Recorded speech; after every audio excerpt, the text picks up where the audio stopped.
السلام علیکم دوستو، اب ہم پہنچ گئے ہیں اپنی گفتگو کے سب سے گہرے حصے پر۔ یہاں ہم کارل یونگ کے اس نظریے پر روشنی ڈالیں گے جسے وہ شیڈو کہتے ہیں۔ یہ شیڈو ہی اکثر ہمارے رشتوں اور محبت میں سب سے زیادہ اثر ڈالتی ہے۔ شیڈو کیا ہے؟ یونگ کے مطابق شیڈو وہ پہلو ہے جو ہماری شخصیت میں چھپا ہوا ہے، جسے ہم خود بھی اکثر ماننے کو تیار نہیں ہوتے۔ یہ وہ خواہشات، خوف، کمزوریاں اور جذبات ہیں جنہیں ہم دنیا کے سامنے ظاہر نہیں کرتے۔ لیکن دلچسپ بات یہ ہے کہ محبت میں ہم اکثر انہی لوگوں کی طرف کھینچتے ہیں جو کسی نہ کسی طرح ہماری شیڈو کو ظاہر کرتے ہیں۔ اٹریکشن اور شیڈو۔ مثال کے طور پر، اگر ایک مرد اندر سے بہت انسیکیور ہے لیکن دنیا کے سامنے وہ اسٹرانگ بن کر رہتا ہے، تو وہ اکثر ایسی عورت کی طرف کھینچتا ہے جو اس انسیکیورٹی کو چیلنج کرتی ہے۔ اسی طرح اگر ایک عورت کے اندر آزادی کی شدید خواہش ہے لیکن سماج یا خوف کی وجہ سے وہ اسے دباتی ہے، تو وہ ایسے مرد کی طرف متوجہ ہوتی ہے جو آزاد خیال اور ایڈونچرس ہوتا ہے۔ یعنی ہم ان لوگوں کی طرف کھینچتے ہیں جو ہماری چھپی ہوئی ذات کا عکس ہوتے ہیں۔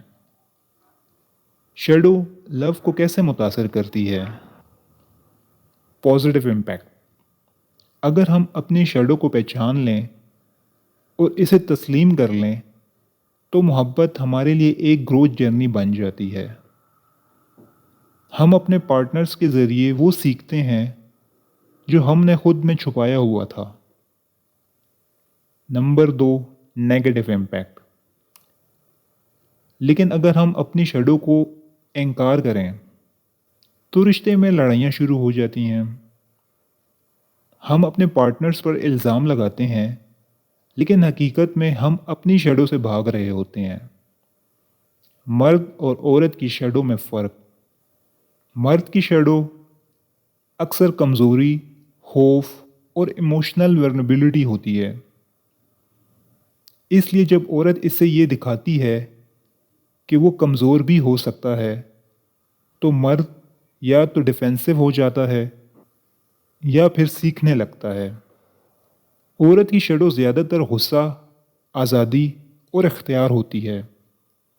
جب کوئی مرد اسے یہ کوالٹیز دکھاتا ہے تو عورت یا تو خود کو اس میں ڈھونڈتی ہے یا پھر اس سے خوفزدہ ہو جاتی ہے۔ شیڈو کے بغیر محبت ادھوری ہے۔ یونگ کہتے ہیں محبت صرف خوبصورتی دیکھنے کا نام نہیں ہے بلکہ اندھیروں کو بھی گلے لگانے کا نام ہے۔ اگر ہم اپنے پارٹنرز کی شیڈو کو قبول کریں تو ہم اصل انسان سے محبت کرتے ہیں، نہ کہ صرف اس کے خوشنما حصے سے۔ عملی سبق مرد کے لیے۔ اپنی کمزوریوں کو چھپانے کی بجائے عورت کے ساتھ شیئر کرو۔ یاد رکھو کہ عورت تمہیں صرف اسٹرانگ نہیں بلکہ ہیومن دیکھنا چاہتی ہے۔ عورت کے لیے اپنی زندگی، اپنی آزادی اور غصے کو دبانے کی بجائے سمجھداری سے ظاہر کرو۔ یاد رکھو کہ مرد تمہیں صرف نازک نہیں بلکہ مکمل شخصیت کے طور پر قبول کر سکتا ہے۔ مرد جلدی محبت میں کیوں پڑتا ہے؟ ایک بار پھر خلاصہ دیکھ لیتے ہیں اس کا۔ نمبر 1، مرد اپنی اینما یعنی اندرونی عورت کو باہر تلاش کرتا ہے۔ نمبر 2، مرد کی انٹینسٹی اسے فوراً محبت کا نام دے دیتی ہے۔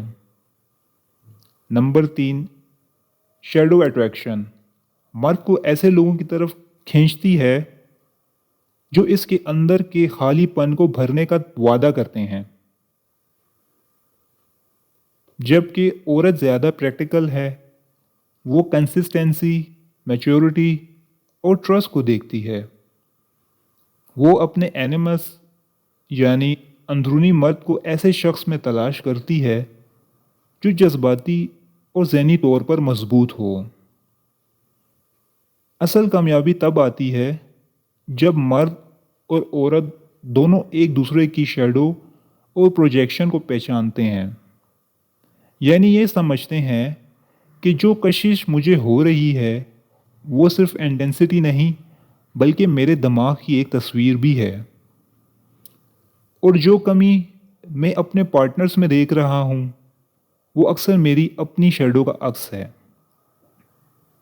آخری پیغام، محبت صرف جذبات کا کھیل نہیں ہے، یہ ایک نفسیاتی عمل ہے۔ یہ ہمیں ہمارے اندر کے وہ پہلو دکھاتی ہے جو ہم نے کبھی نہیں دیکھے۔ کارل جونگ کے مطابق محبت اصل میں ایک سیلف ڈسکوری جرنی ہے۔ جب ہم اپنے پارٹنرز کو سمجھنے کی کوشش کرتے ہیں تو اصل میں ہم اپنے آپ کو سمجھنے لگتے ہیں۔ آپ نے اپنی زندگی میں شیڈو کو کس طرح محسوس کیا ہے؟ کیا کبھی آپ کسی ایسے شخص کی طرف کھنچے ہیں جو آپ کے چھپے ہوئے پہلوؤں کا عکس تھا؟ کمنٹ میں ضرور بتائیں تاکہ یہ بحث اور بھی گہری ہو سکے۔ دوستو، یہ تھا مکمل موضوع۔ Men fall in love because of this, but women don't notice it۔ Carl Jung. ہم نے دیکھا کہ مرد کیوں شدت سے محبت میں پڑتا ہے، عورت کیوں پریکٹیکل رہتی ہے، اور شیڈو کیسے ہماری محبت کو شکل دیتی ہے۔ یاد رکھیں، محبت میں صرف دل نہیں بلکہ دماغ اور روح بھی شامل ہوتی ہے۔ اگر آپ یونگ کے نظریات کو سمجھ لیں تو نہ صرف آپ اپنی محبت بلکہ اپنی شخصیت کو بھی بہتر بنا سکتے ہیں۔ اللہ حافظ۔